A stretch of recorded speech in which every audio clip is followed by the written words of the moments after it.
Hello साथियों, एक और नई वीडियो में आप सभी का स्वागत है। अपन बात कर रहे थे राजस्थान की आर्थिक समीक्षा के बारे में। 2 अध्याय अपन कंप्लीट कर चुके थे। 2 अध्याय हैं, पहला और दूसरा है। उसमें से 4 से 5 सवाल आपको 100% मिल जाएंगे, याद रखना आपके आरएसपुरी में। आज अपन चर्चा करेंगे अध्याय 3 के बारे में। अध्याय 3 में पहला सवाल आ जाता है कि महात्मा गांधी राष्ट्रीय ग्रामीण रोजगार गारंटी योजना के बारे में निम्नलिखित कथनों पर विचार करना है। तो पहला कथन दे रखा है, देखो कि रोज योजना एक वित्तीय वर्ष में प्रत्येक घर के उन सदस्यों को कम से कम 100 दिन का वेतन रोजगार प्रदान करने की गारंटी देती है जो अकुशल श्रम कार्य करने के लिए स्वेच्छा से काम करते हैं। तो ये बात गलत आती है। इसका सही रूप बात करें ना गाइज, इसका सही रूप होता है कि महात्मा गांधी राष्ट्रीय ग्रामीण रोजगार गारंटी योजना एक वित्तीय वर्ष में उन घरों को कम से कम 100 दिनों का वेतन रोजगार प्रदान करने की गारंटी देती है जिनके वयस्क सदस्य अकुशल श्रम कार्य करने के लिए तैयार होते हैं। ठीक है।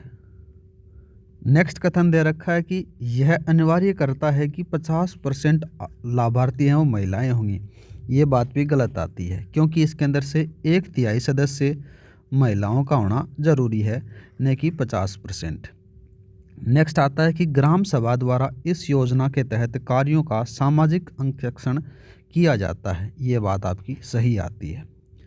ठीक है, तो ऑप्शन नंबर सी वाला सही रहेगा।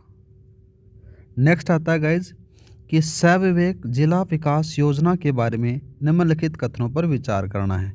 पहला कथन दे रखा है कि इसे 2015-16 में शुरू किया गया था। नहीं भाई, 2015-16 में शुरू नहीं किया गया था, इसको 2005 और 6 में स्टार्ट किया जाता है। ठीक है, ऑप्शन नंबर ये भी गलत हो जाता है। नेक्स्ट आता है कि इसका उद्देश्य जिला कलेक्टरों की ज़रूरतों के अनुसार बुनियादी ढांचे का विकास करना। ये बात भी गलत आ जाती है। तो इसका मेन उद्देश्य क्या है? इसका मेन उद्देश्य ये आ जाता है कि गाइज योजना स्थानीय समुदायों की ज़रूरतों के आधार पर बुनियादी ढांचे का विकास पर केंद्रित करता है। और नेक्स्ट आता है कि इस योजना के तहत कार्यों का निर्णय लेने के लिए जिला कलेक्टर जिम्मेदार होते हैं। ये बात सही आती है। ऑप्शन नंबर 3 केवल कौन सा रहेगा? देखो इसमें ये बात सही है, लेकिन जब नीचे लिखा गया है, देखो दोबारा से मैंने थोड़ी बहुत मिस्टेक की है, पढ़ने के अंदर से गलत पूछा गया है। तो गलत कौन सा है? पहला और दूसरा। ऑप्शन नंबर ये वाला सही रहेगा। नेक्स्ट बात करते हैं। नेक्स्ट आता है कि गाइज राष्ट्रीय ग्रामीण आर्थिक परिवर्तन परियोजना के कार्यान्वयन में किस अंतर्राष्ट्रीय संगठन का सहयोग है? तो याद रखना विश्व बैंक का है। किसका है? विश्व बैंक का। नेक्स्ट बात करते हैं, सीमा क्षेत्र विकास कार्यक्रम किस पंचवर्षीय योजना के दौरान शुरू किया गया था? तो किस पंचवर्षीय योजना के अंदर से शुरू किया गया था? तो याद रखना 5वीं पंचवर्षीय योजना के तहत इसको 7वीं के अंदर से इसको स्टार्ट किया गया था। बात की जाए इसके बारे में, सीमा क्षेत्र विकास कार्यक्रम के बारे में, तो 7वीं पंचवर्षीय योजना के दौरान एक केंद्र प्रायोजित योजना के रूप में इसको शुरू किया गया था, जो कि राजस्थान के 5 सीमा जिलों की बुनियादी ढांचे का विकास करने के लिए इसको स्टार्ट किया जाता है। नेक्स्ट आता है कि संसद आदर्श ग्राम योजना का मुख्य उद्देश्य क्या है? पहला कथन आता है कि सभी ग्रामीण आबादी के लिए आदर्श विद्यालय का निर्माण करना। गलत बात आती है। दूसरा जाता है कि सांसद द्वारा एक मॉडल ग्राम पंचायत का विकास करना। ये बात सही आती है।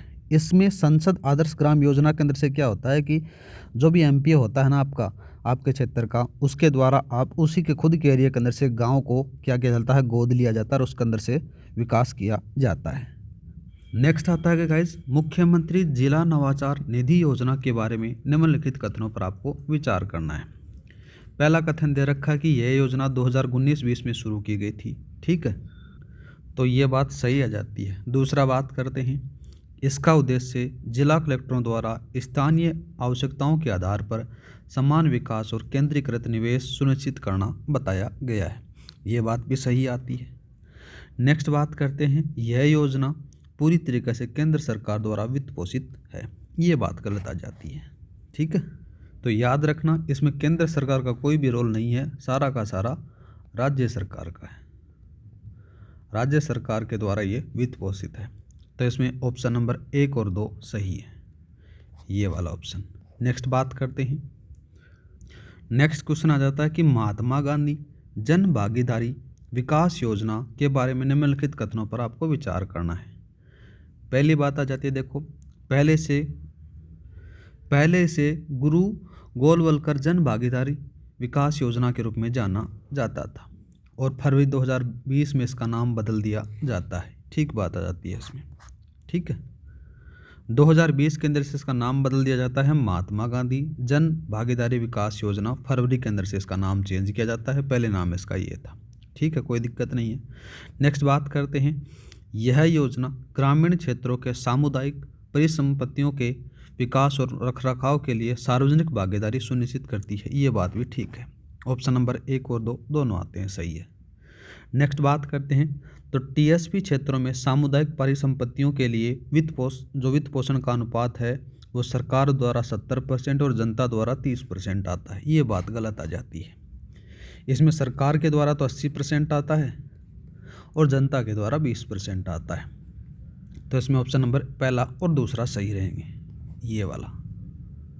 नेक्स्ट बात करते हैं, नेक्स्ट सवाल आ जाता है कि मुख्यमंत्री आदर्श ग्राम पंचायत योजना के दूसरे चरण में कितनी ग्राम पंचायतों का चयन किया गया।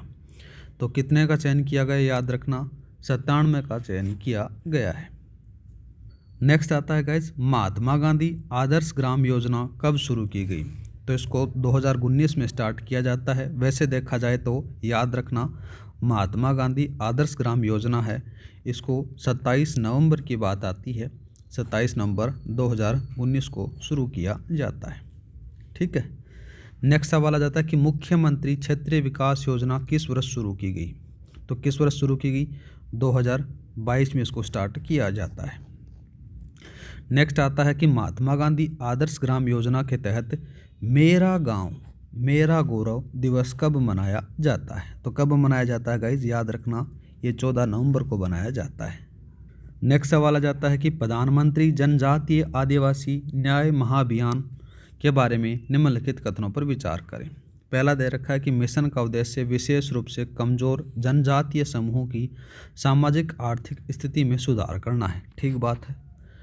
इसका उद्देश्य बात करें तो इसका उद्देश्य देश भर में 75 PVTGS का विकास करना है। ये सही है।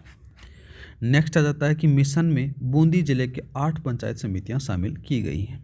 ये बात गलत आती है। ठीक है, ऑप्शन नंबर 1 और 2 दोनों सही है। नेक्स्ट बात करते हैं, नेक्स्ट आता है कि पंचायत राज संस्थाओं को दिए गए अनुदानों के बारे में निम्नलिखित कथनों पर विचार करना है। पहला कथन आ जाता है कि केंद्र से अनुदान 15वें वित्त आयोग के अनुसार 41% है। ठीक बात आ जाती है। वैसे देखा जाए ना तो यहाँ पर याद रखना 41.71% है। अगर एक्यूरेट डाटा के बारे में बात की जाए तो अपन इसको पहले वाले को सही मान सकते हैं। दूसरा बात करते हैं, देखो राज्य अनुदान के 6वें राज्य वित्त आयोग की अंतरिम रिपोर्ट के अनुसार 6.75% है। ये बात भी आपकी सही है। ठीक है, नेक्स्ट आता है कि पंचायत राज संस्थाएं स्थानीय सरकार के अनुदान का 75.10% प्राप्त करती हैं। ठीक बात है। नेक्स्ट आता है कि शहरी निकायों के लिए अनुदान कुल स्थानीय सरकार के अनुदान का 42% है। ठीक है, तो ये याद रखना यहाँ पर कितना आ जाता है, ये गलत आएगा क्योंकि जो अनुदान मिलता है ना जो शहरी निकायों को वो मिलता है 24.90%। कितना मिलता है, 24.90% मिलता है, न कि 42%। ऑप्शन नंबर 4 ये गलत आ जाता है। तो इसमें पहला दूसरा और तीसरा सही है। ठीक है, इसमें ऑप्शन नंबर ये वाला सही रहेगा। नेक्स्ट आता है कि राजस्थान पंचायती राज अधिनियम में किस वर्ष संशोधन किया गया। तो किस वर्ष संशोधन किया गया था, याद रखना 1994 में इसमें संशोधन किया जाता है। वैसे देखा जाए तो राजस्थान पंचायती राज अधिनियम है ये 1953 का है और इसमें 1994 में संशोधन किया जाता है। नेक्स्ट बात करते हैं, नेक्स्ट आता है कि स्वच्छ भारत मिशन ग्रामीण को कौन सा मंत्रालय लागू करता है। इम्पोर्टेंट है। ठीक है, तो इसका जो सही आंसर रहेगा ना वो जल शक्ति मंत्रालय है, ये याद रखना। नेक्स्ट बात करते हैं, स्वच्छ भारत मिशन ग्रामीण के तहत राजस्थान को खुले में शौच से मुक्त कब घोषित किया गया। तो उसका सही आंसर रहेगा 31 मार्च 2018 को घोषित किया जाता है। नेक्स्ट आता है कि भारत के 16वें वित्त आयोग के अध्यक्ष कौन हैं। ये भी इम्पोर्टेंट सवाल आ जाता है। तो याद रखना 16वें वित्त आयोग के जो अध्यक्ष हैं ये अरविंद पनगड़िया हैं। ठीक है गाइज। नेक्स्ट आता है कि निम्नलिखित में से कौन स्वच्छ भारत मिशन ग्रामीण के घटक का नहीं है? तो व्यक्तिगत शौचालय, ठीक है। दूसरा बात करते हैं, देखो कौन सा आता है इसका घटक पूछा गया है, तो ये भी है। दूसरा सामुदायिक स्वच्छता परिसर, ये भी है। और तीसरा आ जाता है ठोस और तरल अपशिष्ट प्रबंधन, ये भी आ जाता है। ये तीनों के तीनों हैं, लेकिन ये गलत आता है। शहरी बुनियादी ढांचा विकास, ये गलत आता है। तो याद रखना ग्रामीण से संबंधित पूछा गया है, तो इसका जो सही आंसर रहेगा ये वाला रहेगा, ठीक है, ये वाला ऑप्शन। नेक्स्ट आता है कि राष्ट्रीय ग्राम स्वराज अभियान के बारे में गलत कथन की पहचान करनी है। पहला दे रखा है RGSA 2018-19 में संचालित होती है, ठीक बात है भाई। नेक्स्ट दे रखा है कि योजना के लिए केंद्र और राज्य के बीच में निधिकरण का पैटर्न है वो 70-30 का है। यहाँ पर याद रखना ये गलत आता है। 70-30 का पैटर्न न होकर कितना है, 60-40 का है, ठीक है गाइज।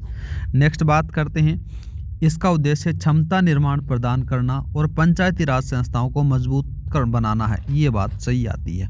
तो इसमें गलत कथन के बारे में पूछा गया है, तो याद रखना केवल 2 आंसर रहेगा। नेक्स्ट बात करते हैं, विकसित भारत संकल्प यात्रा के बारे में गलत कथन की पहचान करनी है आपको। तो पहला कथन दे रखा है यात्रा 16 दिसंबर 2023 से शुरू की गई और 26 जनवरी 2024 को समाप्त होती है, ठीक बात है। दूसरा बात करते हैं, इसका उद्देश्य केवल ग्राम पंचायतों के बीच में जागरूकता पैदा करना है, ये बात गलत आ जाती है। इसका उद्देश्य क्या है कि पूरे देश में जागरूकता बढ़ाना, जिससे ग्राम पंचायत और शहरी स्थानीय निकाय दोनों शामिल किए गए हैं। इसमें एक को शामिल नहीं किया गया, दोनों को शामिल किया गया है। नेक्स्ट ऑप्शन देखते हैं कि इसके लाभों में आयुष्मान भारत EKYC और स्वास्थ्य जांच आयोजन जो है वो शामिल किया गया है, ये बात भी सही है। लेकिन इसमें पूछा गया है कि गलत की पहचान करनी है, तो ऑप्शन नंबर बी वाला इसमें गलत रहेगा। नेक्स्ट बात करते हैं गाइस।